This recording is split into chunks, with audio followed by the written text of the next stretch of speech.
Welcome back to United TV. I hope you're all well. Tonight's stream is going to be a bit of a match preview for the Leeds United game in Ireland tomorrow. We're also going to be talking any latest transfer news. There's a bit of breaking news tonight as well, involving, actually breaking news today involving Lewis Skelly, which we'll talk about, but also some other transfers around the Premier League, which may have an impact on that transfer. But just before we start, I just want to say hello, quick shout out to guys already in the chat. As always, I appreciate your comments in early. Big up to Matty Bassett. Hope you're well, my friend. We've got Rich in the house as well. So thank you, Rich. We've got Yali as well. And Yali's got a piece of news as well, which is that Enzo Fernandez could be on his way to Manchester City, which could have implications for Manchester United as well. So we'll keep an eye on that one, and we'll discuss that later in the show too. But also, big up to Kate Cadet as well. Good to see you, my friend. Always in the streams. So we'll be looking to get your opinion later, Kate, on one or two things. And Niche Fan as well. Hope you're a good Niche Fan, and looking forward to the stream. But if you can do, please drop a like on the way in. And also, if you're new, please subscribe. That will bring you into our wonderful community that we have here at United TV. All opinions welcome. Get them in the chat. We'll read them out on screen. Tonight it's just myself. G Wolf is having a well-deserved break. Rumour has it that he's only just had his first sleep since the World Cup, doing those mammoth amounts of streams that he was doing on the channel. So he's having a well-deserved rest with Mrs. G Wolf, I believe. But Stephanie Griffiths, I hope you're well. Good to see you as always. And also Bilal, big supporter of the channel. Thank you for tuning in, Bilal, and hope you're well. But the first one then is just that Leeds United game, pre-season friendly that's coming up, and that is the main focus of the stream for tonight. But just to fill you in, if you didn't already know, this will be taking place tomorrow at 7:30 p.m. It's in Ireland. The rules are 90 minutes plus penalties, so there's no draw in this game. There's no extra time. If it's a draw after 90 minutes, it will go to penalties. There's a trophy at stake, I believe.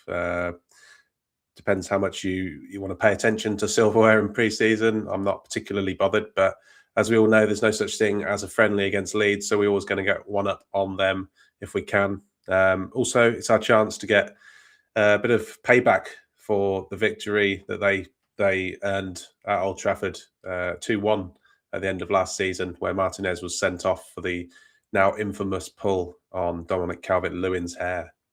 But if you didn't know already, it's available free to air in the UK, so ITVX is your place if you want to get that. It's also available on the Man United app, MUTV, and manunited.com. So no excuse not to catch this one. But big shout out. I can see some guys have come into the chat in the last couple of minutes. So I just want to say a big thank you to you guys and thank you for your support. We've got Vril. Hope you're doing well, Vril. And we've also got Malps as well. So thanks for tuning in, Malps. And I concur with your comment. Dirty Leeds. Dirty Leeds.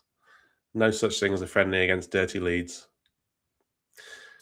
As Stephanie says, never a friendly against Leeds scum. And I think this is an excellent test, really, to see where we're at in this pre-season, because we've played the likes of Wrexham, we've played the likes of PSG, who were perhaps a week or two behind us in preparation for their season. We've had Atletico Madrid as well, which was a decent test for our team, but Leeds United is altogether a completely different animal. Another Premier League team, so they're going to have the physicality that maybe the likes of PSG didn't offer, with some of their players missing.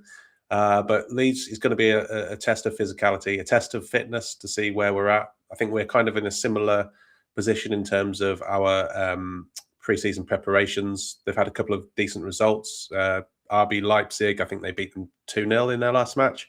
And previous to that, over in America, they beat Liverpool 4-2 as well. So they've been doing well in pre-season. Daniel Farker, he's unfortunately doing quite a good job there at the minute, but we hope to get one up on them. And of course, couple of familiar faces in this one. Dan James returning for Leeds, could be playing for Leeds. I'm not sure on his availability. But Carl Darlow as well for Manchester United, although he is injured, so he's not likely to be on the pitch at any point. Tyrone, hope you're well, Tyrone. And Leeds are scum. Yeah, it's get as many of those comments in as you like, because I think we're all on the same page when it comes to this one. It's something that unites the whole fan base. So we're always good to have a little dig at Leeds if we can. Yali says the hold up with Xerxes. So Joshua Xerxes, obviously, we're looking to get him out of the club. Xerxes looks to be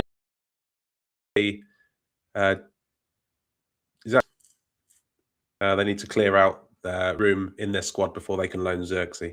Well, they did. They sold someone recently, didn't they? For big money. So they're going to have money to burn. Juventus. They can't play the poor man this time. They can't come to us with their pockets turned out with nothing in it. We know they've got money. So let's hope they can get that one done and move in Joshua Xerxes. Give us some much needed funds as well to progress our transfers. But thanks for keeping a tab on the likes, Stephanie. She says 11 likes and 14 watching, so that's very good. Thank you very much, everyone. Yali says Pogba was released on a free transfer as well today. Wow. So he went back to Monaco, didn't he? Went back to Monaco, but it hasn't worked out by the looks of things. But Berber, good to see you, as always. And also Gregory. Good to see you, Gregory. Hope you're well. And Bath Time in the chat, I believe, as well. Can't find your name, but welcome to the chat, Bath Time. But yeah, just really, what are people's expectations for this match tomorrow? For me, I'm not really too bothered about pre-season games. I think they're more of an exercise in getting players up to speed, also bringing the available players back if you can before that first game of the season. The likes of your people that are in the World Cup, your people that have been on their holidays, etc. It's about getting them back into the groove, back into training with each other, establishing that familiarity, maybe trying new things that Michael Carrick wants us to be looking at in terms of formation or personnel. So to me, it's not really about the result. However, as I said before, in this game against Leeds, it is about the result. We need the result and the performance. So it's going to be an interesting game, I think. And I'll be watching this one. I haven't watched too many of the other preseason friendlies. I've watched bits and pieces of highlights, but this one I'm going to make sure I do tune into. There's a couple of bits of news I'll just go into. You may already be aware of this, but it's Matthias de Ligt has travelled to Ireland, so he's integrated with the squad. He took part in a training session yesterday, just for 15 minutes, before he then went on to do his solo work with the staff, which is part of his rehabilitation. So it's just the first step on what's been quite a long journey for Matthias de Ligt, who has been out now since about the turn of the year, I believe, which is 8 months ago. And for something that we thought or were told that was just a minor niggle and that it would be back in a couple of weeks, it's been quite a bit longer than that. So it's good to see him back. I think we need him. We do need him.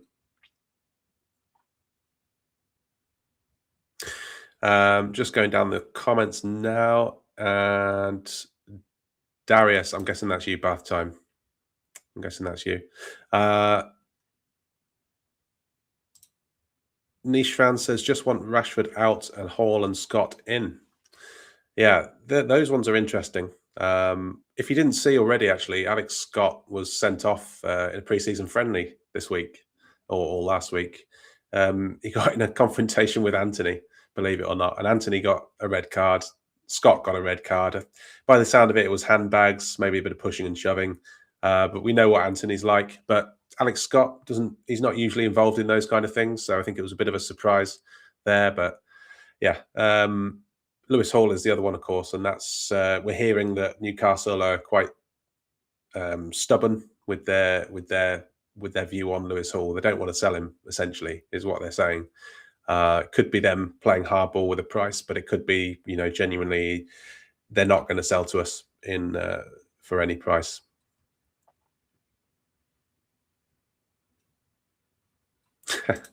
And Berber says we can't take Rashford to Ireland; he'll drink them dry. Well, if you've been monitoring the training photos that Manchester United released today, you'll see that Rashford did take part in training. He also was pictured at Carrington yesterday, I think, driving down the long drive to Carrington and signing an autograph for a fan. Bit of PR exercise there, I think, on behalf of Manchester United and Marcus Rashford. He's been given the number 14 shirt, of course, so he does have a squad number. He's not expected to play in this game, however.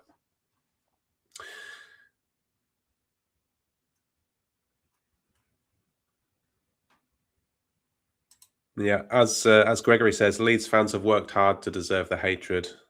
Yeah, they definitely have. Big rivalry between the fan bases as well as on the pitch. Rob Always United, good to see you. Hope you're doing well.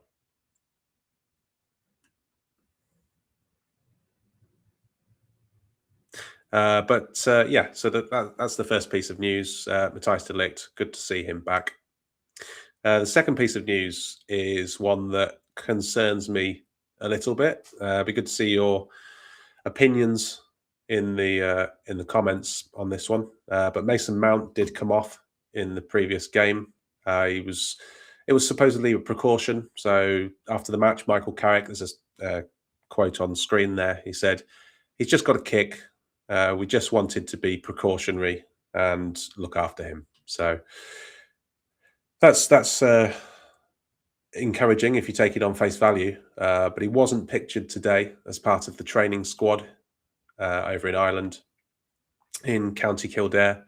So yeah, it looks like Mason Mount's not going to be available for selection, which is, to be honest, it's not a surprise when it comes to Mason Mount.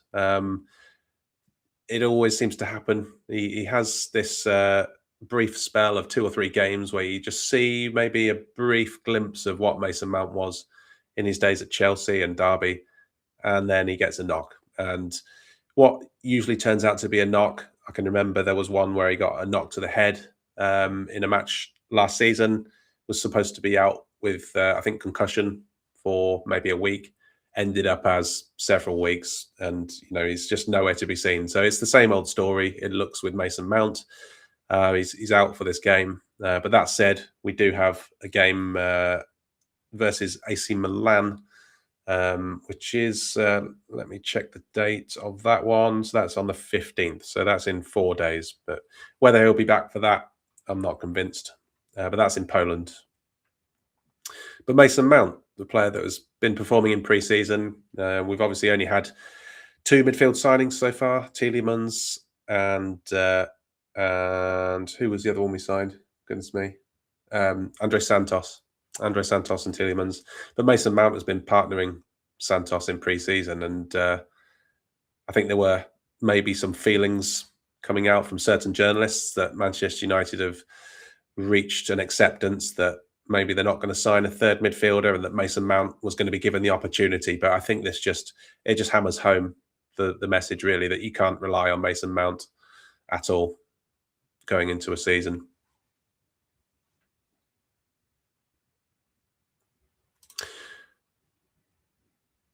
But Gregory's got a question. Says, shouldn't we be able to play these pre-season games with at least one kid in our midfield? Well, for me, it's about preparing your best 11 for the Premier League at this stage of pre-season. Anyway, I think when you first come back, you play your first couple of matches, maybe first 2 or 3 matches.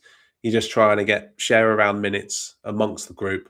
But once you're kind of into your last 1 or 2 games, you're kind of trying to assemble what you think is going to be maybe the starting 11 for the first match of the season. So then you might give 25 minutes, perhaps 30 minutes to the youngsters off the bench. So for me, I would like to see us try and work on what we're going to do against Hull on that first day of the season. But I've got no problems with uh, younger players coming on, playing a part as well for say 30 minutes. Let's say the likes of Shea Lacey, for instance, has been in the number 10 role in the last match. So if we see those kind of cameos, I'm all for that. You've got obviously your Fletchers on the bench as well. I know people are kind of divided on their opinion of the Fletcher brothers, but they're also options as well. Big up, we deserve better. Hope you're well. Good to speak to you on the call in the other day. Yeah, Gaz United, you're as skeptical as me. Precautionary. Yeah, I take that with a very large pinch of salt, Gaz. I'll be totally honest. Yarley says he will be back against AC Milan. We can, because if it's a knock, if someone stood on your foot, the worst that's going to happen is you might have a bruise, you might have a black nail. It's nothing that should keep you out for more than a few days. Like pro footballers or any footballers at any level, you're never 100% fit. You've always got a niggle of some kind. You've always got a niggle of some kind, particularly when it comes to like getting trod on. That happens several times a match. So for me, I'll be concerned if he does miss that Milan game.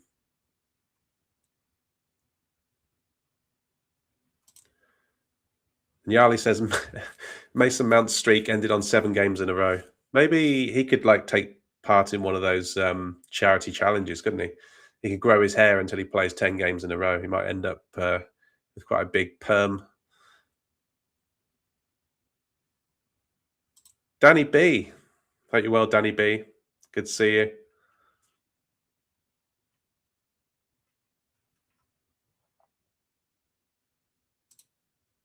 Yeah, Danny says we've been playing Lacey in the 10 in pre-season.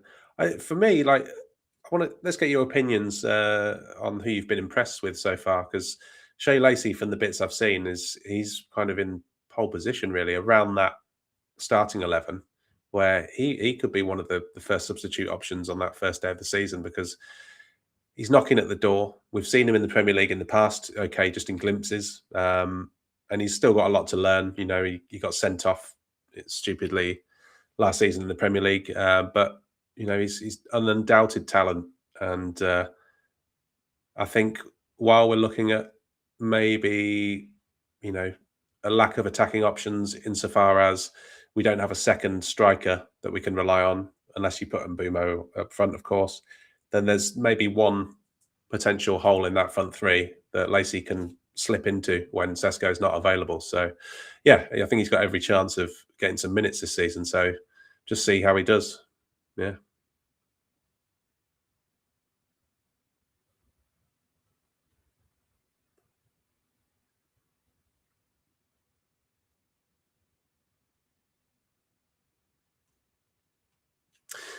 So moving on. I was just reading through the comments there. Stephanie says Santos, Lacey, and Mbermo stands out from pre-season so far. Yeah, and Mbermo's he's really hit the ground running, and I was a bit concerned with Mbermo's last probably 4 months of the season, because I don't know whether it was tiredness. Maybe he was, he's played a lot of football last season. Didn't have a particularly organised pre-season because he joined United like fairly late, to be honest, through the pre-season. So he didn't have a full pre-season.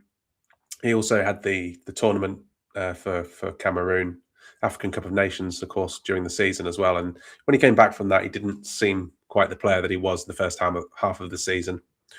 So for him to hit the ground running in pre-season is encouraging, but also it's about getting those relationships with the other players as well. So we've seen him link up nicely with some of those other attacking players. So that's good signs.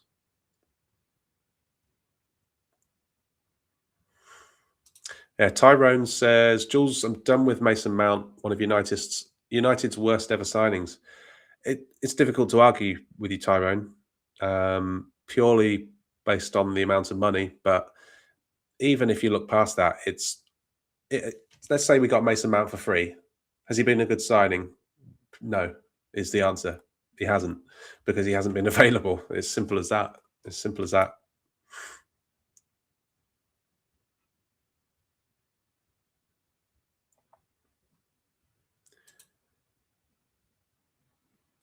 Tyrone says Mason Mount's issues might be psychological rather than physical.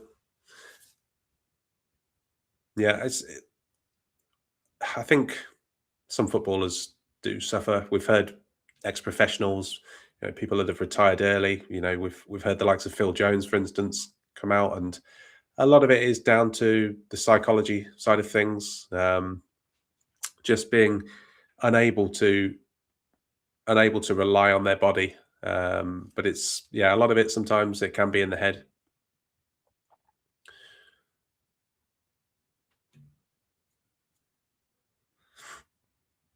And as Berber says, AFCON did seem to take something out of our players. It wasn't just Mbermo. It was Ahmad and also Mazraoui as well. All three of them for me. They weren't the same players.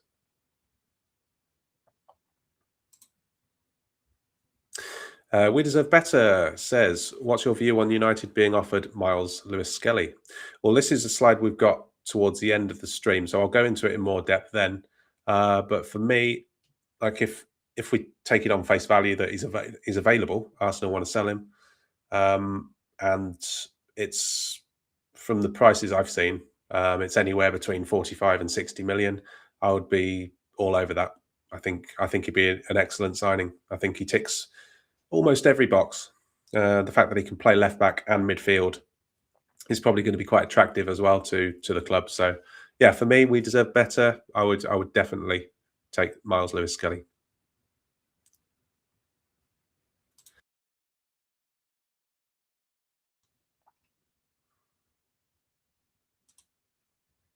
Gaz says, hopefully we play Mbermo in his correct position more. Maybe being up front for a few games played a part of his drop-off in form. Yeah, I think that's one trail of thought, Gaz, definitely. My opinion is that I think he can play there. I think he's better off the right, I believe, but he's not your traditional winger. Like United traditionally, if you think back to when we had the likes of Giggs, Ronaldo, players like that, true wingers who would take on their man, get to the byline and cross it, or get to the cut inside and shoot. And Burmo is not really that type of player where he can just burst past people with his pace. He's more of a like an Ahmad where he relies on 1-2s or short movements. Like playing on the last defender kind of thing, which is why he also can play up front, in my opinion, but only in a certain system. He's not a target man, for instance. He can't do that side of things, but he's clever in that he can link up with players and play 1-2s and make bursts beyond the last man. But yeah, he's not someone that will take on 2 or 3 men and get a shot on goal. It's just not his game. So I think it's maybe more of a kind of a setup issue as well with Mbermo, why we didn't see the best of him in the second half of the season.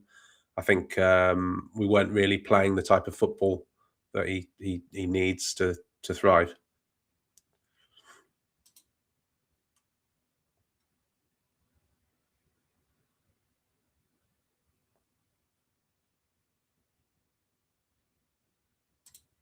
Danny says, as the third midfielder, he'd take Miles Lewis-Skelly, but not for the left back position.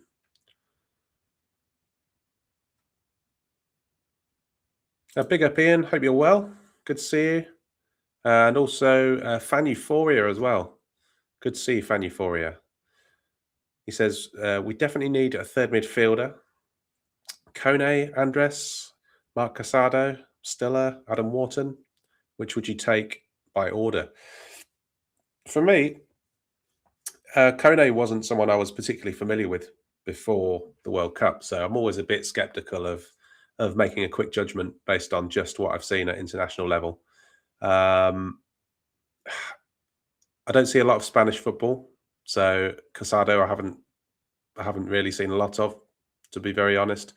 Stiller, from the bits I've seen, is a very intelligent player, so he would be someone I think would be very good in our system. But the fact we've now got Tielemans, I'm not sure whether they're kind of too similar. Adam Wharton, I've always been an admirer of. I think he's a very good player. It's just his injury record is a bit of a a bit of a concern, I suppose. Um, I don't know. I'm not sure I would break the bank because I think still is going to be a lot more expensive than what the kind of figures we've been speaking about. Adam Wharton, I think is I don't think he's going to come to United, but he would probably be my first choice of those if I could just hand pick one. Um, Probably Adam Wharton.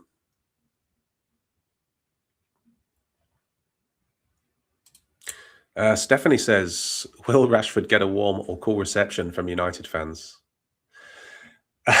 Well, it depends, doesn't it? I think it depends how the summer plays out. Um, if it's a succession of opportunity to join another club, and he turns down contract offers left, right, and centre because he wants to stay on the big wage at Man United, then I think he's going to get I think he's going to get quite a bad reception from United fans. I think Old Trafford will be generally supportive. I don't think we don't tend to boo players at Old Trafford once they've got the shirt on. But I don't believe he will stay. I don't believe he will stay. I think we've given him a shirt number 14, almost as a token, if you like, to say, well, to other clubs, try and send out a signal that we're trying to reintegrate this player. So if you want to buy him, you're going to have to stump up the money. But I don't think anyone's going to buy that story, to be honest. So yeah, I don't see him staying, and I think we'll get rid of him eventually, probably on the last day of the season.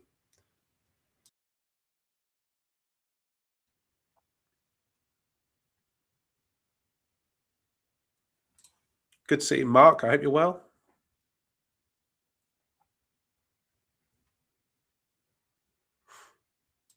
Tyrone says, "I'm wondering if Ineos are lining up Adam Wharton for deadline day." Yeah, so we've heard a few stories this week about the finances at the club.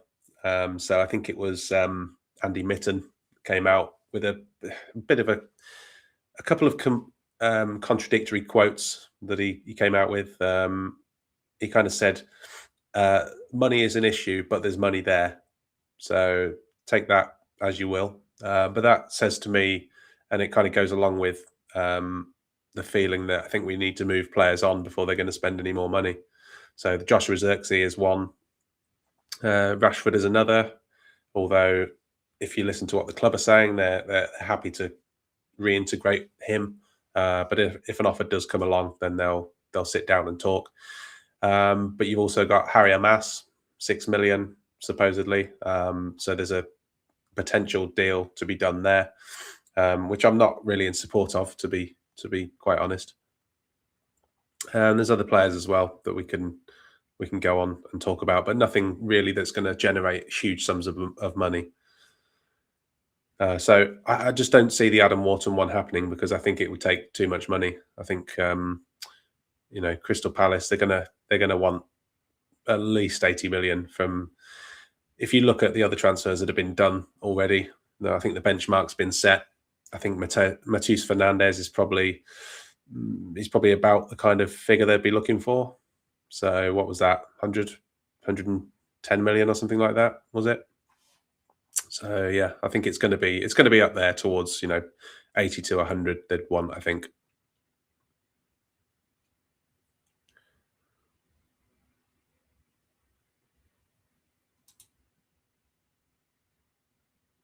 Mark says, "I think Rashford learned a whole lot from being rejected. I think we have to consider he may have a new perspective. I think fans needn't consider him being snubbed could change his whole outlook." It could do. It could do. He went to Barcelona, and to his credit, he did find his form again. I think, you know, people thought he's almost fallen out of love with football when he was at United in his last probably season or two. Which, you know, footballers are human beings. There's that side of it. But he's gone to Aston Villa. He's had a reasonable spell there. Didn't set the world alight, but he was also okay. Then he went to Barcelona and he did have a decent season there. So he had his move. I think he's had his heart set on Barcelona. And if you listen to his comments when he was at Barcelona, He did say that if he could wave a magic wand, he would stay there. But it didn't happen. They brought in Anthony Gordon. So yeah, there may be a bit of a reality check for Marcus Rashford. He may look at the situation now with fresh eyes and think, I'm 28. I'm not going to get another big move. So, it's either you knuckle down now and make it work at Manchester United as best you can, or you probably go off to Saudi or somewhere like that. So, depending on his outlook, which may have changed, I guess we'll see.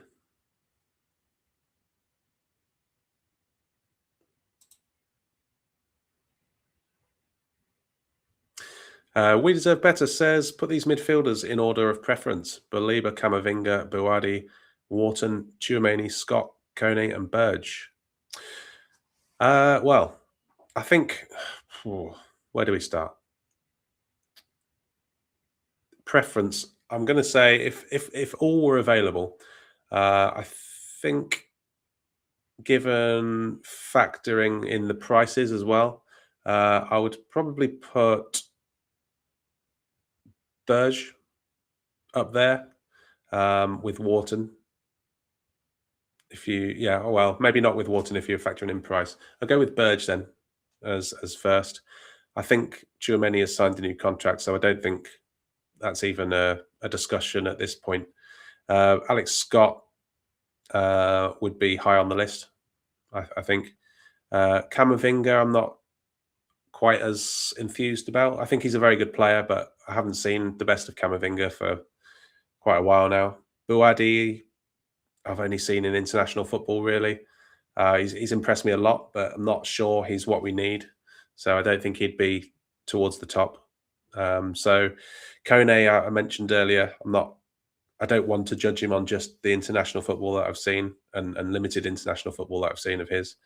And Baliba, I've been impressed with up until last season. I thought he was very good. So, yeah, I mean, out of those, it's probably, Scott and Burge will be the two at the top of my list. Also, they're both, they've got Premier League experience as well. So you kind of know what you're going to get there. But Burge, he controls the midfield for me, and he's got that calmness about him as well, and I think that's what we need.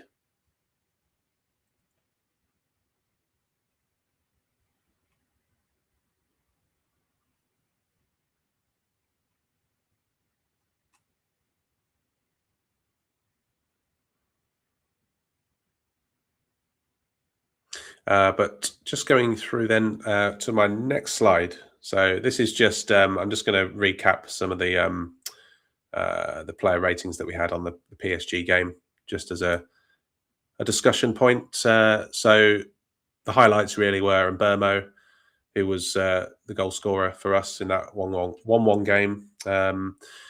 You then also had Dorgu, who played on the left-hand side, and Heaton, who obviously came off with an injury, and so did Mason Mount. But really, the outlier there is Mbermo, who I think was the star of that game. Shea Lacey had a decent game from what I've been able to tell as well. Tielemans, I think, came on for about 20 minutes or so, 25 minutes, looked okay.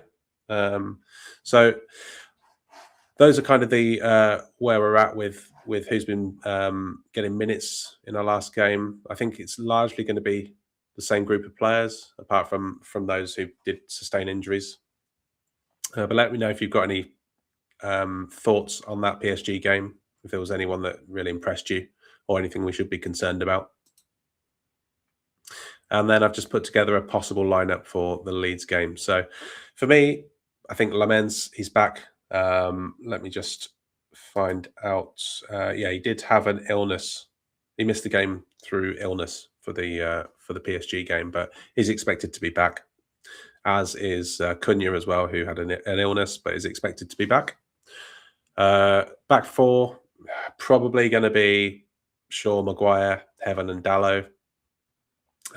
You may see a Mass potentially in there. I don't know. Let me know what you think. But Tielemans, I think, is going to get a start. That'll be my guess, alongside Santos.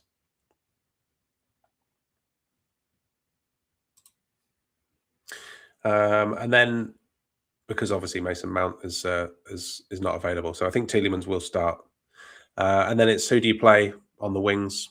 If Sesko's missing, which he's unavailable for this match, so I think Mbomo is probably going to start through the middle up front, which means then your wing spots you've got the likes of Dorgu and Ahmad. You've got Lacey, who could play there, so Lacey potentially. But Ahmad's had a pretty good pre-season so far, so I think if Lacey was going to play, it will probably be in place of Dorgu, if I had to guess. Maybe Ahmad would switch over to the left-hand side. I'm not sure. Fernandez, I think, will play. And then, as I said before, Mbomo up front. So I would be surprised if there were too many differences to that lineup on screen.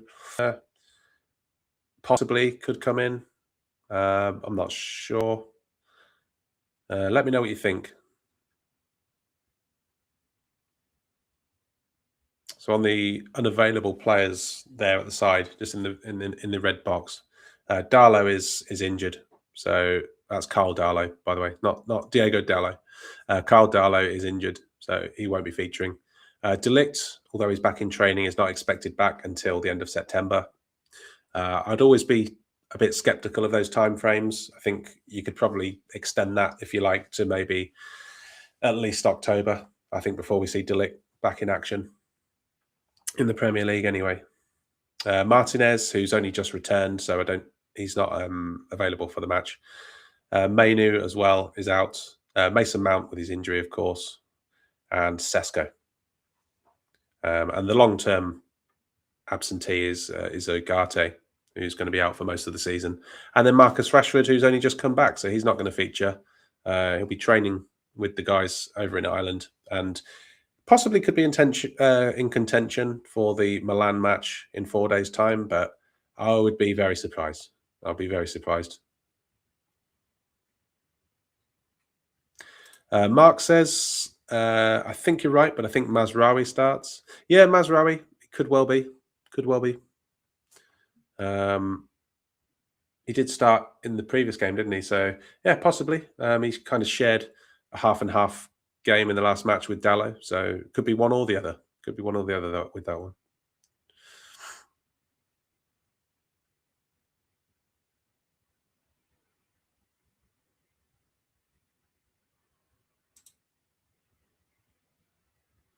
Gregory says, with every opportunity, Shea Lacey grows better and better. Yeah, Shea Lacey, I'm so excited to see him this season because I think he could be one of those players where they kind of burst onto the scene. Like we've seen the bits and pieces, a bit in a similar way to Garnacho, if you like. Obviously, we hope it doesn't turn out like that particular story, but the way that Garnacho kind of, he had a few minutes here and there in that first season under Ten Hag, and then he really like burst onto the scene the next season. So I'm hoping Lacey's gonna do that, to be honest, and also give Ahmad a bit of competition on that right hand side as well.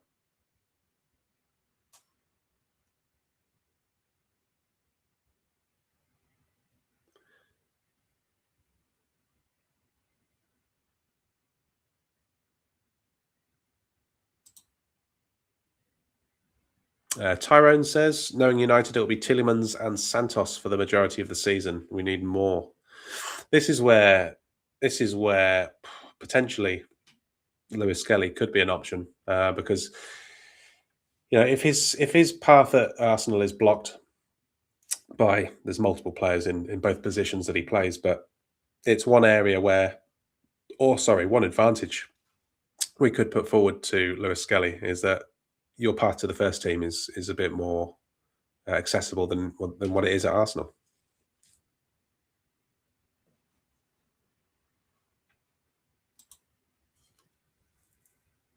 Yeah, Tyrone agreed. Luke Shaw and Harry Maguire still first teamers is a disgrace. Luke Shaw, I don't know how he did it, but he managed to play 38 Premier League games last season without injury. But you cannot rely on that happening 2 seasons in a row. It just doesn't happen.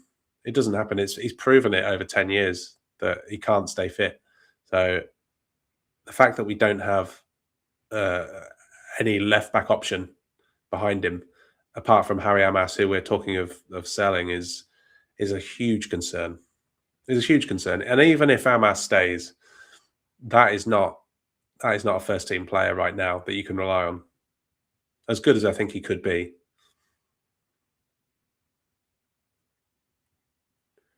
Ian says, "Am I right in saying Chelsea bought Santos for 12 million? I thought it was 17 million, but it's something around that. It's not. It's obviously they've made a good profit on him, but I thought it was 17 million."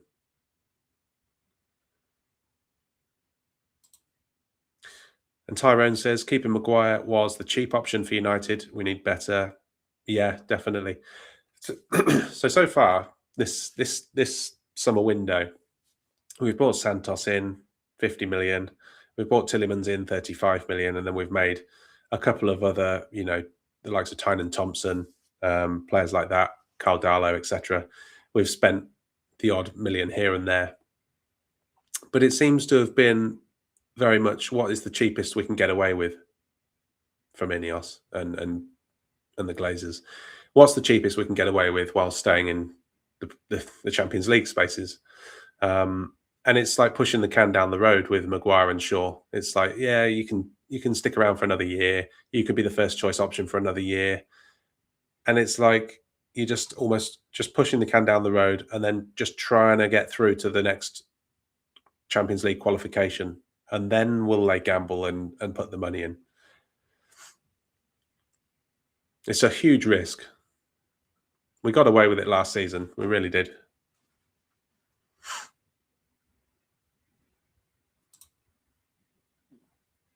Mark says, Ahmad has a huge problem and so does Mbermo. This guy is the real deal. And he's talking about Shea Lacey. He's not like Garnacho. Shea Lacey has the talent and quality as well as the vision. Shea Lacey reminds me a lot of Phil Foden. He's got that, the quick feet. He's got the body feints, low center of gravity. He's got terrific balance. Technically, he's absolutely brilliant. Yeah, big admirer of Lacey. So I think you're right, Mark. I think he could be a bit like Rooney when Rooney broke through. Obviously, he doesn't have the same frame as Rooney, but in terms of his impact, if he was given a run of games, he could be like that.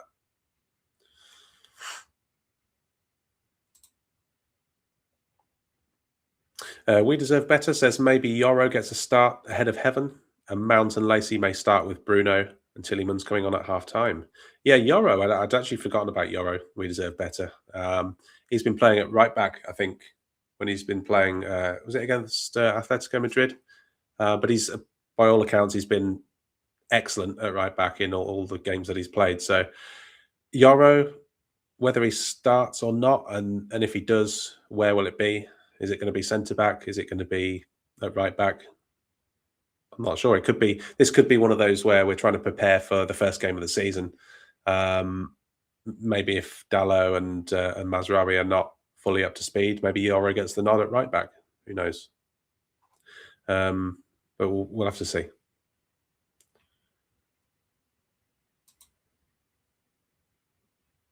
And Tyrone says Shaw could go back to being injury prone with no World Cup to look forward to. Yeah, maybe Gianni Infantino needs to invent another competition to take place at the end of the year to keep Luke Shaw fit.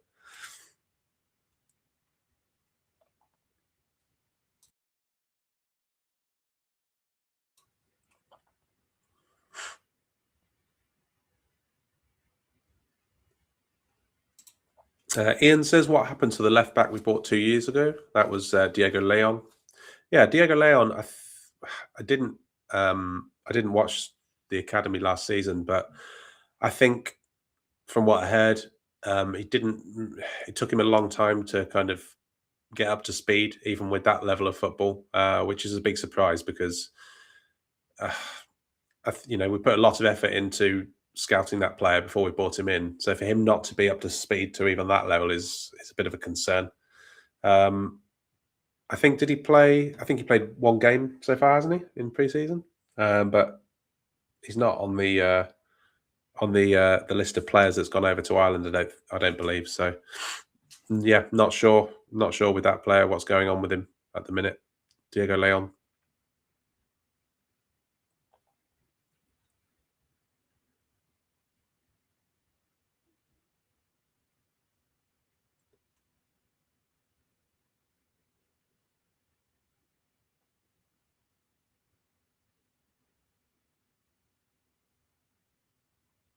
And Ian also says we have just about spent the money we had set aside for Baleba last season, but Brighton wouldn't sell. So what's going on?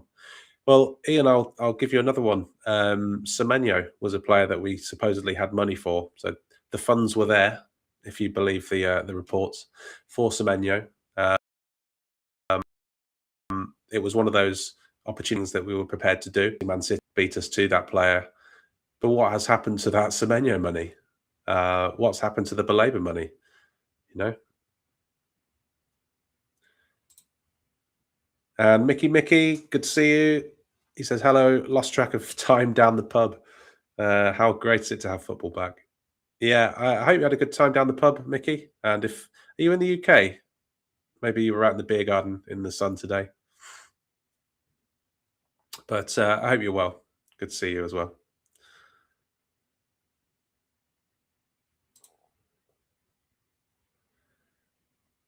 Tyrone says Lacey Thwaites and JJ Gabriel need the guidance that other young players haven't had. Thwaites, actually, I didn't see him on the squad list of players that are available. I'm not sure. I'm not sure where Thwaites is actually. JJ Gabriel is on the list of players that's available, so I think we may see him at some point. Although I think we're not going to see everyone. We're not going to see all of the youngsters. So there's going to be one or two that miss out, whether it's Gabriel or whether, Carrick's kind of thinking, well, let's just see how he does for 10 minutes against Leeds with a bit of, physicality, Premier League physicality. It might be a good test. So, yeah, we'll have to see. But he's an exciting player, but he's probably a bit further down the pecking order than the likes of Lacey. And yeah, Tyrone, I believe Mainu is still unavailable. I think he came back quite late to pre-season.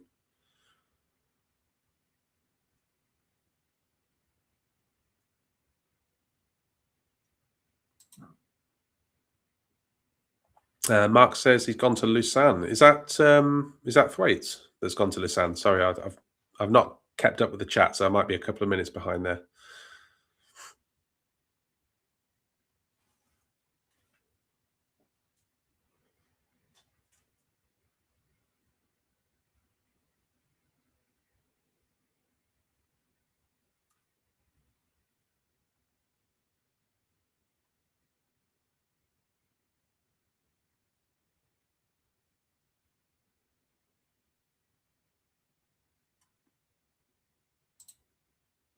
Diego Leon. Yeah. So yeah, I didn't know that. He's gone to Lausanne Sports.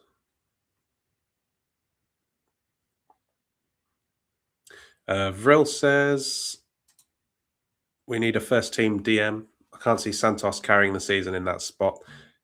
I think we're all on the same page, Vril. I think we do need an extra body in that midfield, and he's got to be someone that has got a defensive mindset, because at the minute you've got that combination there of Mainu and Tielemans, they can sit further deep, but really you're taking away some of their best attributes, which is trying to break the lines a bit further forward, feed the likes of Bruno Fernandes.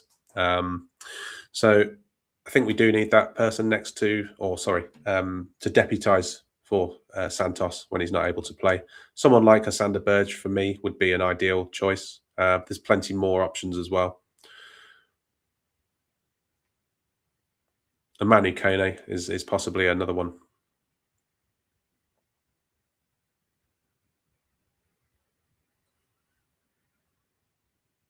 But the next talking point then for the night is Arsenal are looking to offload Lewis Skelly. So multiple reports are saying that Arsenal have been trying to offload Lewis Skelly since as far back as January. They offered him to clubs for around £60 million at that point. He was offered to the likes of Chelsea, Man United, and other clubs around the Premier League. But this is according to Hand of Arsenal, which is quite a big Arsenal account on X with some. He's got some, reliable history in some of the things that he's said in the past. But he said the noise today with regards to Lewis Skelly being up for sale, it didn't come from the player side at all. In fact, they were shocked at reports and confused. The boy loves Arsenal, but the interest in him is real. So it does look like it's a club decision to move on Lewis Skelly. So I guess then if you're trying to think of what's the rationale there, so who's he up against would be your first one. So left backs at Arsenal, you've got the guy with the ponytail, the Italian, whose name's gone out of my head. So put it in the chat for me. And in Capier, I think he can go there as well. So he's got a couple of players ahead of him probably in the back four if he's looking at left back. But also in centre midfield, you've now got Bruno Guimaraes, who's gone there in the last couple of days. So he's likely to be the deep lying player in that midfield. So you've got, as I said, Bruno Guimaraes. You've then also got Zubimendi. You've also got Declan Rice, if he was going to sit there, although he may be the one that's further forward out of the two holders. Calafiori, that's it. Thanks, Tyrone. Thank you. My mind went blank there for a minute. I just saw the ponytail in my head. But yeah, there's. I guess what I'm trying to say is, if Lewis Skelly is going to get first team football at Arsenal, it's going to be limited.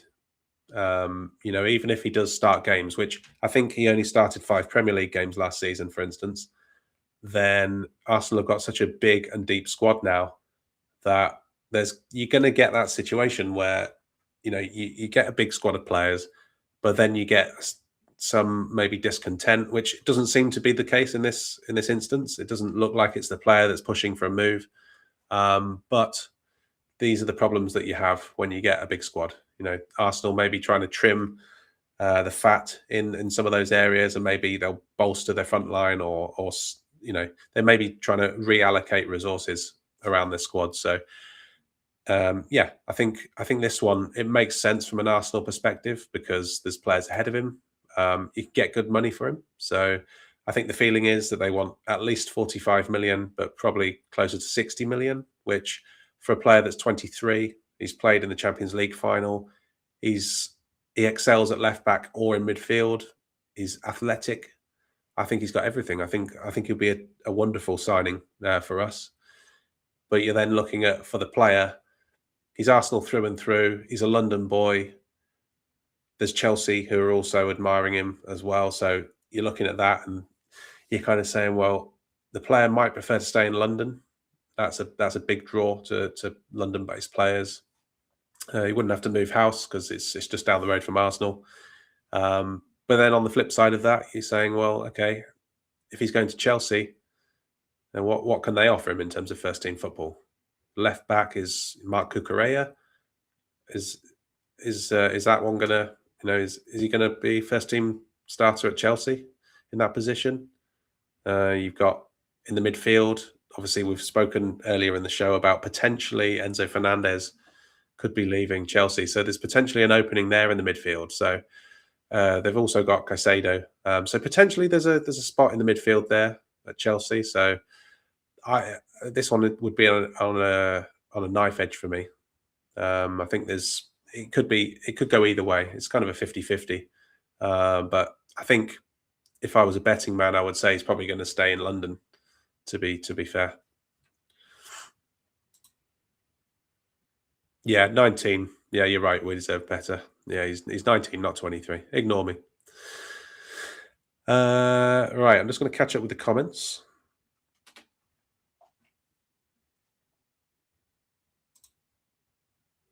Tyrone is you've got a very good point, Tyrone.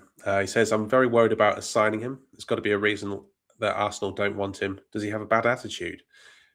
That's always the question, isn't it? It's not something I've read about him having a bad attitude. I've not heard any stories or anything like that.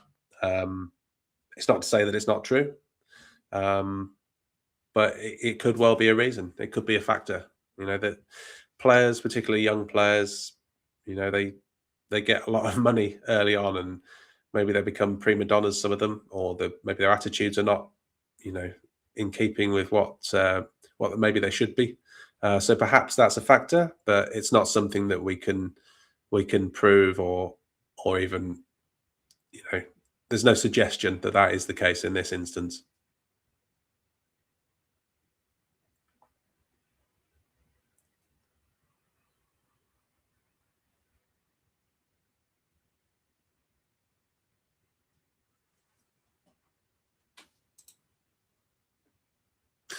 Mickey says, I'm happy we have Andre Santos, but 50 million for someone who only has 13 Premier League starts is overpaying and leaving him vulnerable to criticism.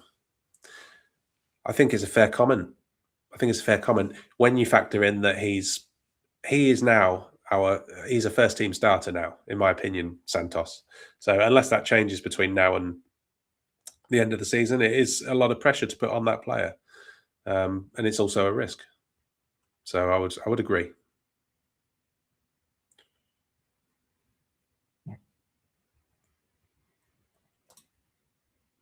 Mickey says, I likes Lewis Skelly, but only for depth.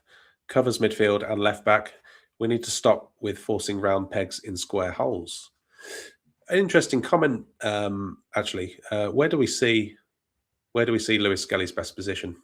Because up until probably last season, I certainly saw him as a left back and probably an attacking left back, someone that can get up and down that flank. He's got real energy. So we saw him in centre midfield last season, obviously in the Champions League final against PSG. He started there. I think you would probably say he was Arsenal's best player, to be honest, in that game, which is, I thought he put in a really good performance against a top draw midfield. So I think the fact that he was trusted in the Champions League final speaks volumes, really. So yeah, it's an odd one. It's a really odd one. I can only think that it's that Arsenal think they've got cover in those players that have been mentioned already. Mosquera, Hincapié, Calafiori, but also in the midfield they've now got Bruno Guimaraes as well. So yeah, I guess it's one of those things. It's the conundrum when you've got a big squad and someone's got to miss out.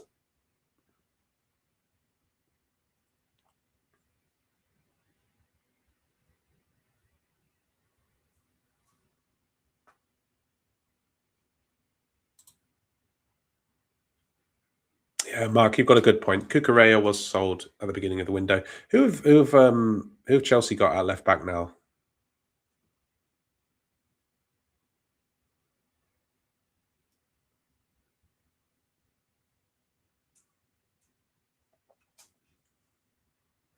Daz says it's just Arsenal being dumb. Heaven springs to mind. Well, Aiden Heaven, there's an example of a player who was nowhere near the Arsenal first team. And we went in, signed him for $1 million, promised him that pathway to the first team, and he's been excellent. I would say he's above Yoro for me in terms of how impressed I've been with that player. I think Heaven has been exceptional for such a young player as well. So the future is bright for Aiden Heaven, and Lewis Skelly is a few tiers up from that in Arsenal's squad. We Deserve Better says he's a model professional by all accounts and very humble.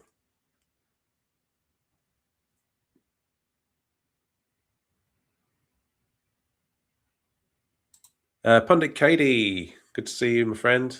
Says, saw a write-up by Simon Stone saying judge Ineos at the end of the window.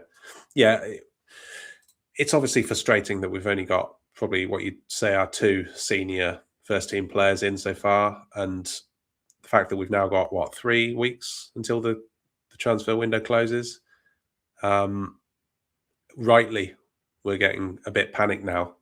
There's only so long you can kind of trust the process, but I think the old adage is you've got to wait until the end of the window to judge the window. So I think, yeah, that's probably wise advice. But in the meantime, it's also a risk because we're not getting that squad together in advance of the season starting. In some ways, we're probably lucky that we've got quite a kind start to the season, although that's just on paper. Football can go any way on any given day, so it is a risk.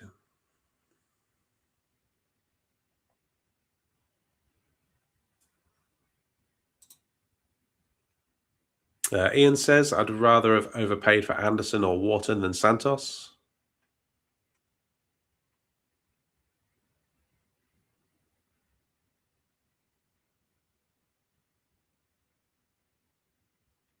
And as Katie says, if you could subscribe, that would be wonderful if you're new. But also just check if you've liked the video as well. It's easy to miss. I've done that a few times. You think you've done it, and then I've looked at the little thumb icon and it's not been pressed. So just make sure you've smashed the like if you can, please. That'd be fantastic.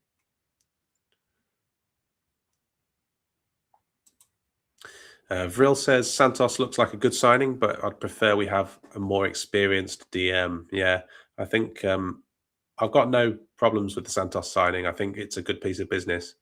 But to not have a fullback option or someone there who you can, a bit like Chelsea have bought in Henderson, for instance. I know people laugh at that transfer, but the fact that they've got someone in there just as it's like a fullback, isn't it? If you put Henderson in for a match, you know that you can rely on him to get you through a game or to get you through, the last 20 minutes of a game, even with that experienced head. So just having people in and around the squad that you can rely on is quite an important characteristic, really, of any signing.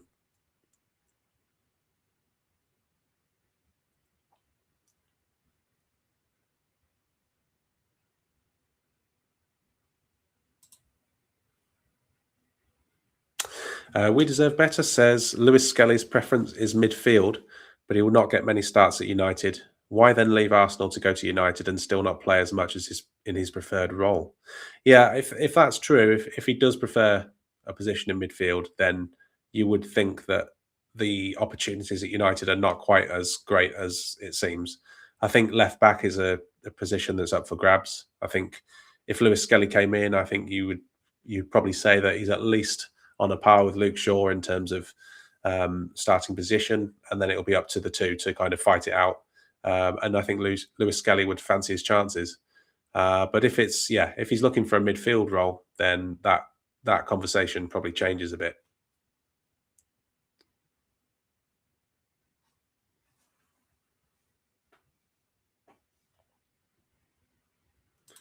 Tyrone, I hope you're joking here. I think you might be. Let's go for Paul Pogba, the free agent, for a third time. Yeah. Can you imagine the hashtags?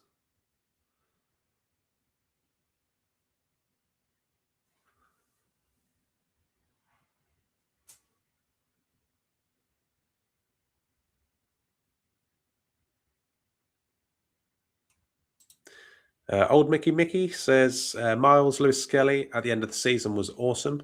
I would have preferred him instead of Tielemans. More future and could play alongside Cobby, not instead of. But here now, I'd take Miles Lewis Skelly.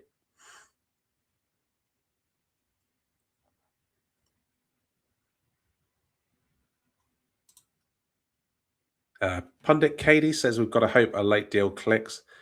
What are people's opinions on how many deals you think will get done before now and the end of the summer? There's got to be more. There has to be. I can't see them just drawing the purse strings closed at this point. Surely.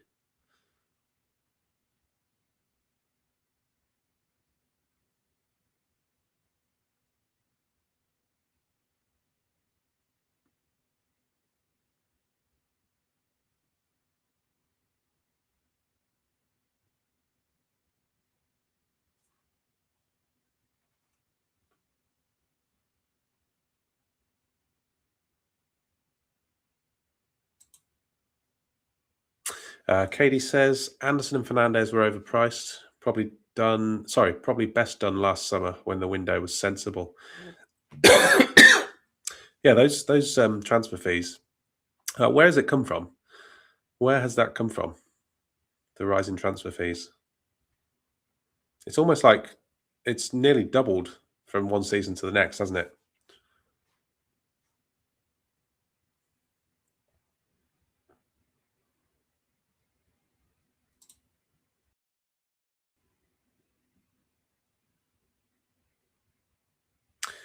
Ian says Santos's potential. He's not the top draw DM we needed and should have expected. I think we do need to bring in a mix or a blend, don't we? We need kind of the players that are young and that will serve us for the next 5, 6, 7 years. But you also need those experienced heads as well. But we're just in a position where, unfortunately, we've lost our whole midfield. We had nobody apart from Mainu. If you count Ugarte, then yes, we've got Ugarte as well. But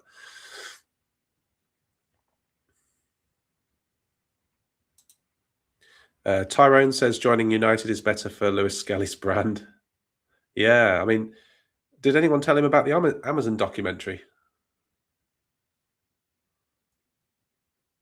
Be great for his Instagram.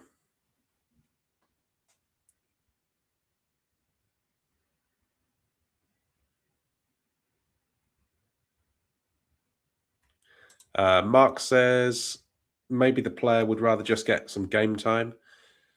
Yeah, maybe. I mean, if it's, it could be one of these players where he's very set in his view of where he wants to play.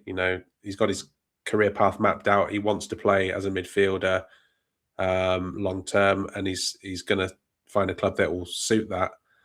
Or, as Mark says, he may just want to get some game time. And maybe he prefers midfield, but he's maybe willing to sit it out for a season, playing left back.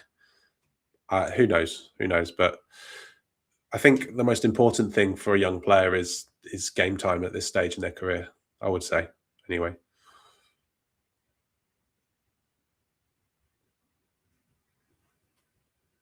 We Deserve Better says they do need 2 more deals, in his opinion, which I would agree with. I think a midfielder to complement what we've got.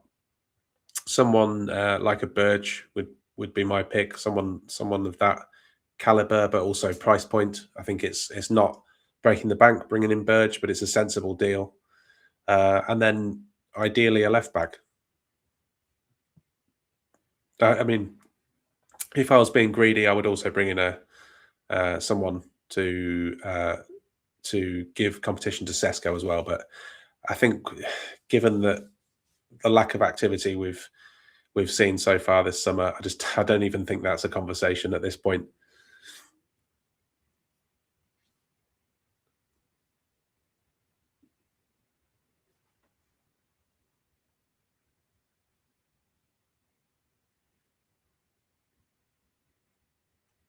We Deserve Better. I think you maybe got a good point here. He says, I blame Liverpool last season for bumping prices up. Yeah, they paid that astronomical amount for Isak, didn't they? Because Newcastle didn't want to sell, but the player was trying to force the move, if I remember correctly, and got right towards the end of the window. And Newcastle were basically left with, they can keep the player, and he basically goes on strike, in which case you're going to lose a ton of money on that player, or you let him go, but you get the fee that you want. And that's what they did. But they then got to the end of the window, and because it was so late, they didn't really have time to get an adequate replacement in, because by that point they'd missed out on Sesko, they'd missed out on Mbermo as well, and they were left with Visser and Walter Mardo, I believe. So yeah, they got the money in, but they haven't spent it very well, did they?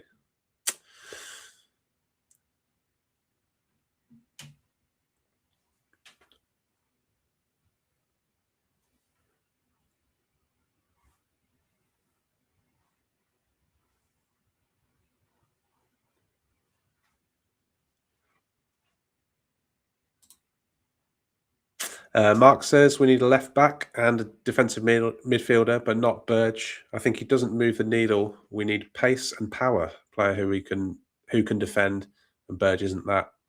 Yeah, I think one of the kind of points we've been talking about on the last few shows is the defensive midfielder that we needs to be uh, someone that can make up the ground on to cover for the lack of maybe athleticism from Tielemans and Mainu. One statistic I did see about Burge is that he's actually deceptively quick. So to look at, you wouldn't think that, but his actual the sprints per game stats are really impressive from Burge, but also his top speed, which I think I talked about this a couple of weeks ago. His top speed was higher than some, like, who was the quick player? Um, some of the quickest players in the Premier League. He had a top speed higher than them. So I think he's got those long legs, those long strides, but not someone you'd maybe associate with having a top speed. Adama Traore, I think, was the one. So I think, yeah, there's pros and cons, and I think we just need someone to do a job in there, really. Whether that's someone that you bring in, and then the problem is you don't want to bring in someone and break the bank, because then all of a sudden, like, where's your Tielemans going to go? Where's your Mainu going to go? You're probably only going to start with two midfielders in the first team. So it's going to be a balancing act between bringing in someone who's going to want to start every single game and someone that's going to be happy with maybe a rotational role for a season or two.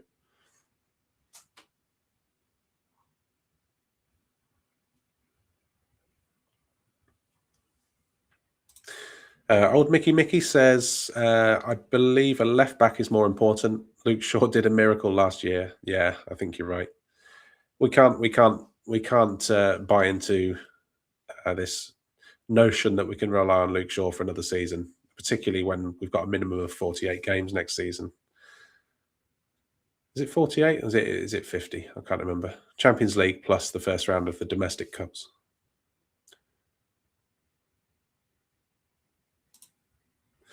We Deserve Better says they will utilise Rashford along the line. If they sell him, they'll then buy a striker / left winger. Yeah, I think. What do we think we'd get for Rashford?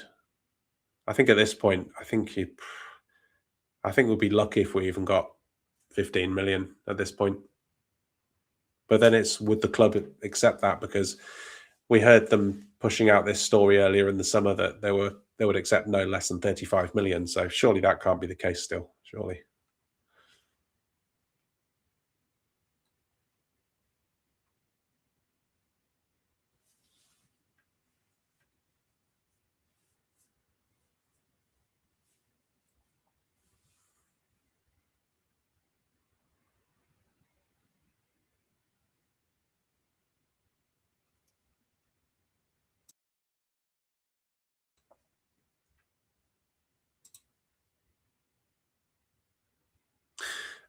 We Deserve Better says Liverpool set the trend. This is with regards to the inflated prices, and I think Florian Wirtz has been mentioned as well, which was another huge one. 130 million, was it? City are always cheating, and Spurs are using the extra money that they get because they're not in Europe, which means the squad to cost ratio, there's a bit more leeway. So hence they've been able to do big deals for Tonali and Fernandez. It's a bit of an uneven playing field, isn't it, when it comes to that? Not everyone's playing by the same rules, because there's different rules in the Premier League as there are to the UEFA competitions. So I just think it's a bit like Formula One. I used to love Formula One back in the day, and then all of a sudden the FIA start making loads of different rules and tinkering with things that didn't need to be tinkered with, and it gets too much. I think there's too much involvement in terms of those things from the bodies that rule the sports, and I think we're in danger of that becoming an issue here as well. We've seen the recent kind of fighting, if you like, between FIFA and UEFA. Then you've got also the Premier League as well. I think they're all trying to have their say on how they think football should be run. And I don't know, I just don't like all the different rules in today's game. But that's just a personal rant, to be honest. But it's having an impact, I would say, on the transfers.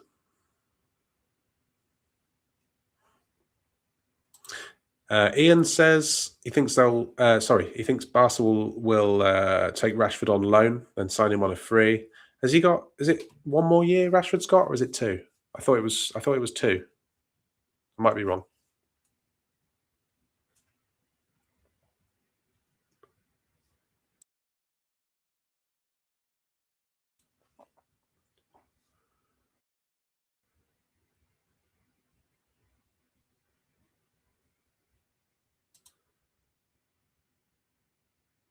We Deserve Better says, if they sell Xerxes, will they buy a new striker or even then utilise Rashford? I think if Xerxes, if you look at what Xerxes occupies in our squad last season, he basically doesn't, does he? You can't bring him.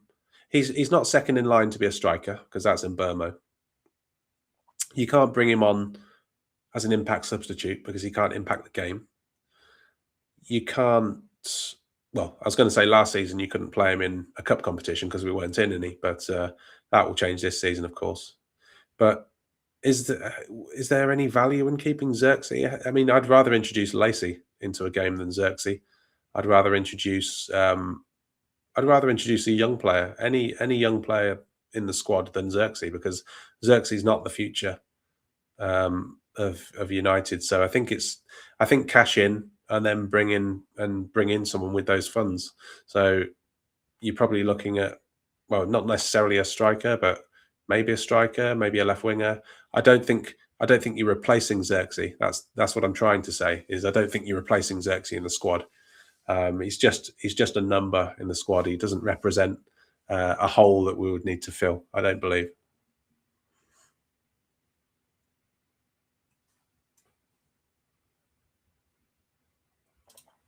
And old Mickey's got the important question. This is the big one, and it's: does he cancel Prime membership, the Amazon Video service? Yes, I'm this petty. Mickey, I'm a Prime member, and I'm not going to cancel it because I like my next day deliveries. So yeah, but I'm quite looking forward to it. To be honest, I don't think it's going to be what we expect in terms of it's not going to be like a scripted soap opera, if you like, because that's not how these documentaries have. That's not the format of these documentaries that we've seen for other clubs. So I'm quite looking forward to it.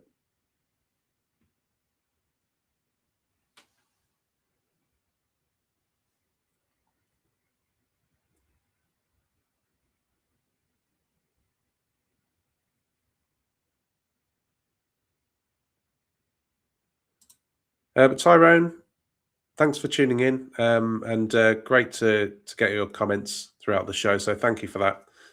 Speak to you again on the next stream, Tyrone.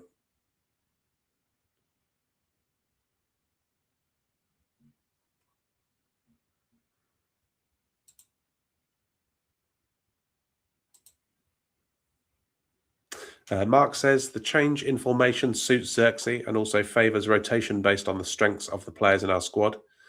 So do you think Xerxes gets minutes if he? This is a question to Mark, but also to everyone in the chat. Is if Xerxes stays, how many kind of games do you think he'll get over the course of a season? Is there a way back for Xerxes?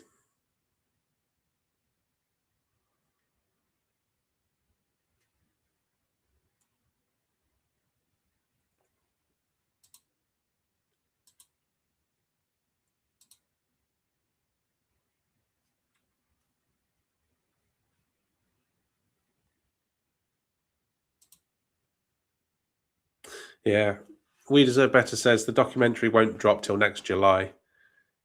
Is that an official date there? We Deserve Better, because I know it's going to be filmed through, well, now until the end of the season. There'll be then time for editing and whatever, I assume. So I thought that it was going to be at least September. But yeah, if you've got additional news there, could be July. So don't cancel your Prime just yet, I would say. We'll probably be live for probably go to about 10:30. So any final questions, get them in the comments. We'll go for another 5 minutes or so.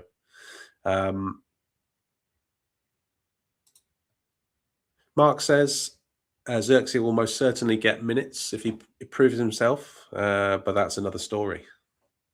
Yeah, I've got no problem with Xerxes' attitude. I think he does want to succeed at Man United. That we've heard nothing but that message from Xerxes since he joined, which is that he's proud to be here. He wants to prove himself as a Man United player, and I'm for that. I think it's refreshing, to be honest, when you compare it to other players that have joined the club. People like Alexis Sanchez, like Jadon Sancho, players like that who have kind of come in and they've not really been bothered. They've been quite happy to pick up their pay packet. Xerxes is the opposite to that.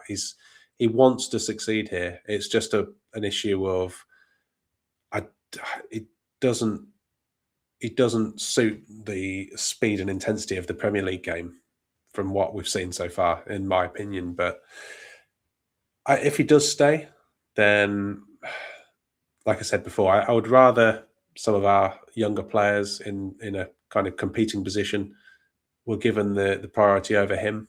But yeah, I think I do think we'll try and get him out before the end of the window. And with the noises around a potential move to Juventus, I think that could be one that gets done probably late in the window. If I had to put money on it.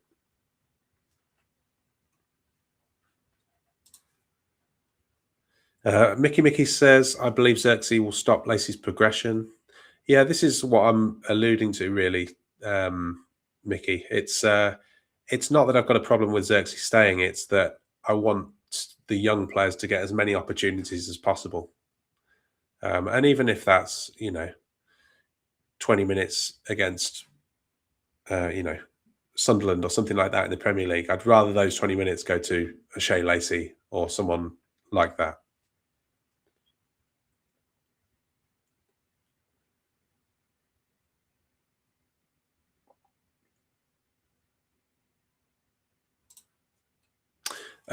Katie says, I think the game is up for Xerxes.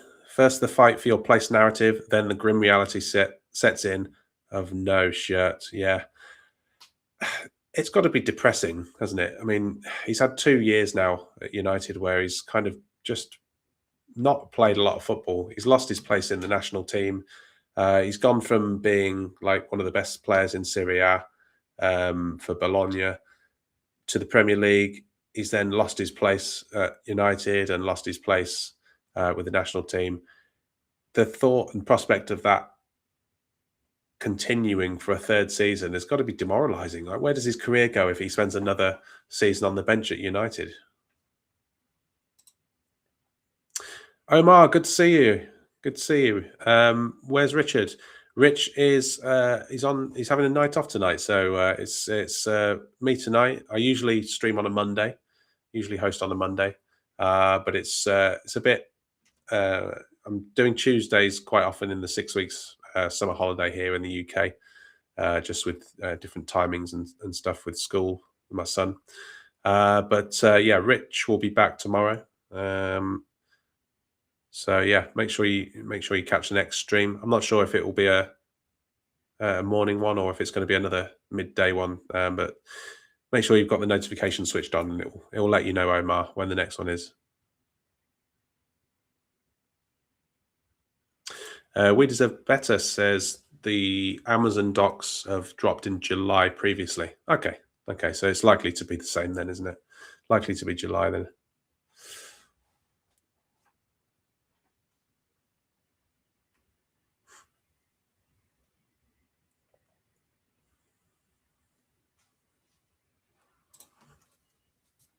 Old Mickey says, which 2 youth players do you think will break through this year? I think it'll be Thwaites and Lacey. Yeah, I think Lacey is definitely. I think he's definitely up there. I think it depends on who we sign, to be honest. I think if you're looking at the squad in its current state, then I think Thwaites has got an excellent chance of getting minutes because we lack that third midfielder. And whilst Agate is out, and some would say they would probably put Thwaites ahead of Agate even, but I think Thwaites, as it stands, would have a decent shout of getting minutes. I'd like to think that with Champions League next season, with the Premier League, there's going to be more rotation when it comes to the cup competitions, which hopefully we stay in a bit longer than last season. So let's avoid Grimsby in the Carabao Cup. But yeah, Lacey for me and Thwaites would probably be my two as well. I guess though it depends. If it could be Amas, depending on if we sign a left back. I think if we sign a left back, I think Amas is almost certain to go out on loan. Whether we sell him or not, I'd be very surprised if we sold Amas. I really would. I think he's done a terrific job at Sheffield Wednesday in the Championship last season, which is a difficult league. It's not. This isn't academy football. This is top level football in the Championship. It's below the Premier League, but it's still a top level league in Europe.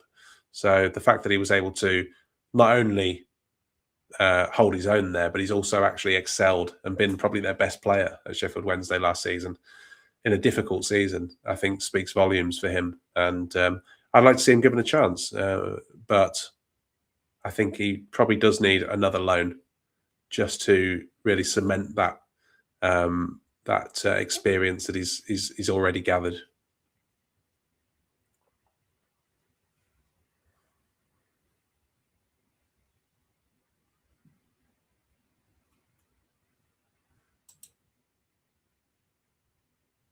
Mark says, let's be honest, Amrim never gave him game time.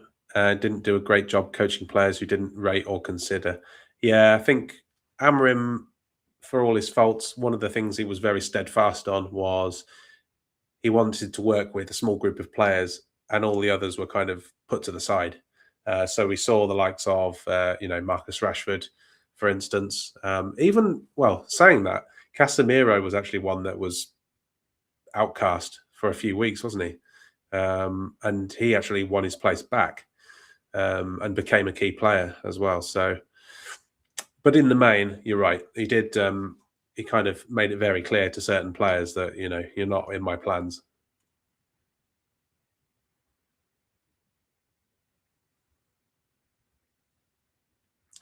We deserve better. Says five Premier League goals in 56 appearances over 2 years is very, very poor.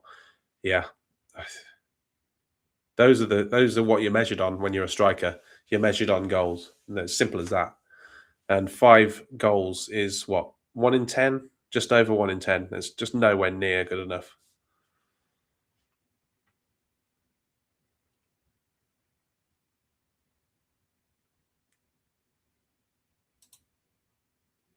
Mark says Shea Lacey is a winger. How does Xerxes stop his minutes? I think it's not necessarily that they play in the same position, although you could say that Shea Lacey, we've seen him in the number 10 position in pre-season, so perhaps Xerxes and Shea Lacey could be an option off the bench if Fernandez came off for 10 minutes, for instance. But it's more, we're thinking that we're going to have a more fluid forward line next season. So I guess they're in that forward line, maybe just not in exactly the same role.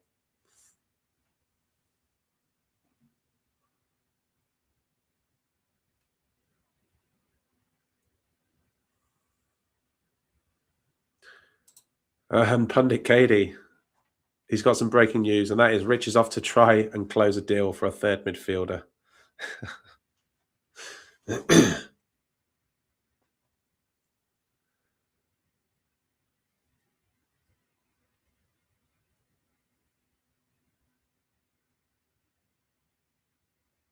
Mark says he believes that Camerson and Kukongi could be the two that break through. I think Camerson had a couple of good performances, didn't he, in the first 2 games of pre-season, from what I was told? Kukonki was obviously on the bench a few times last season as well.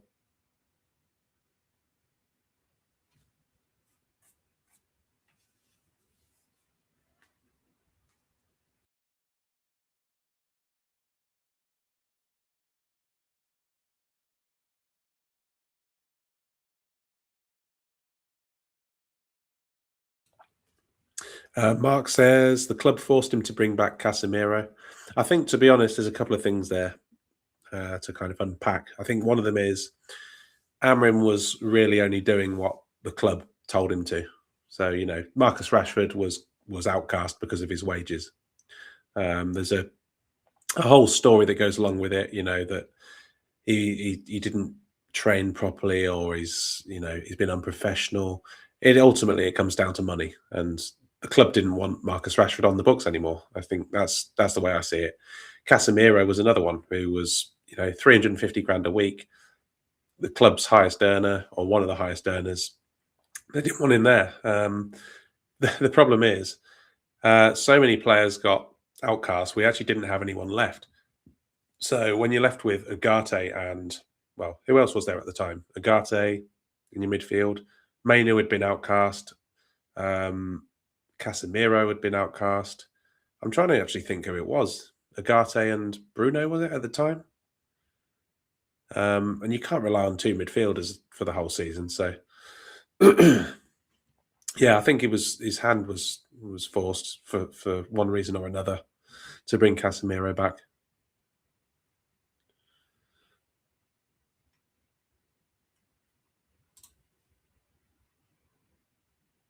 Mark says Gyökeres played for Brighton, scored 0. Yeah, I watched Gyökeres when he was at Coventry, and he was outstanding in the Championship. But yeah, you're right. He was at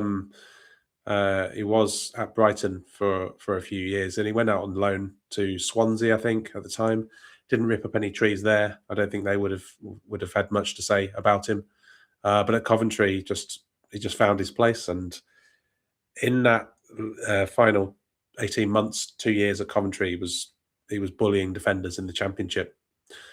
And he's had a hard time at Arsenal. I think he's found that Premier League defenders are another level to maybe what he was used to in the Portuguese league and also in the Championship even. But I think he started to kind of find his way towards the last few months of the season at Arsenal. But I'm still not convinced that Arteta has full trust in him. I think if push came to shove, I think he still would start Kai Havertz.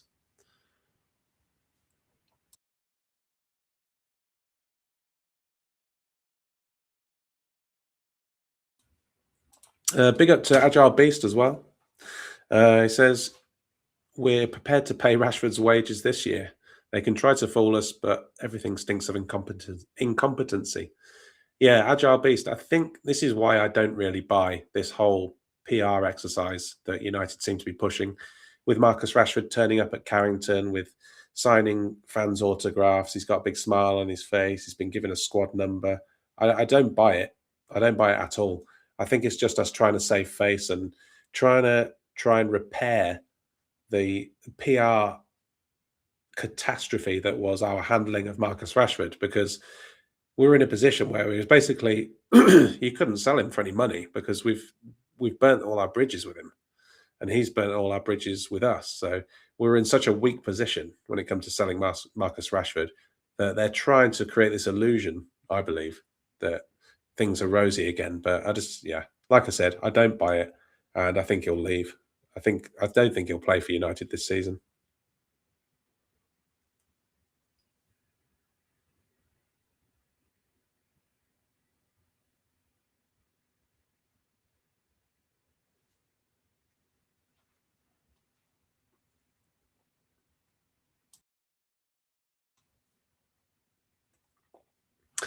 Just checking. I've got a piece of news.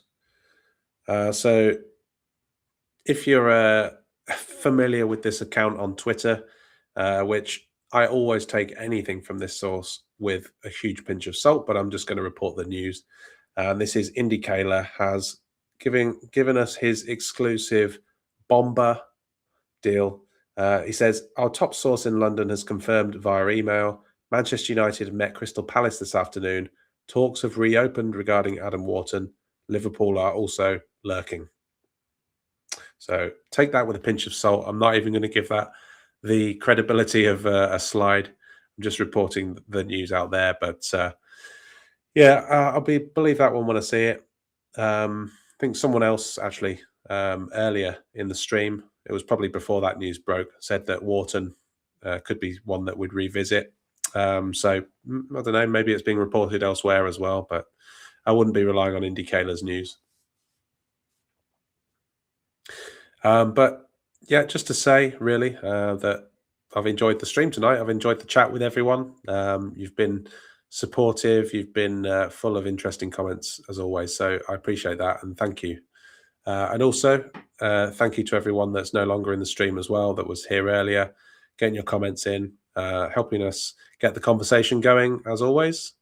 But to name some people in the chat right now, Tyrone, thanks Tyrone, and you can't sleep. I hope you do get a good sleep. I hope it's not too hot where you are. But we've had Gregory as well. We've had Pundit Katie, Ian McDonald, Mark as well. Loads of comments from you, Mark. Thanks for all your comments. We've had Rich, Old Mickey. We had Berber earlier on, Stephanie Griffith. We've had Ian McDonald. We've had, just scrolling through the comments, we've had We Deserve Better. We've had Tyrone, of course. Have I mentioned Ian? But anyone I haven't mentioned, and there'll be loads of you, just to say thank you. And join Rich on his next stream, which I think will be tomorrow. But get the notification bell just to be informed of when that stream is. And until then, I hope you enjoy the rest of your evening or day, wherever you are.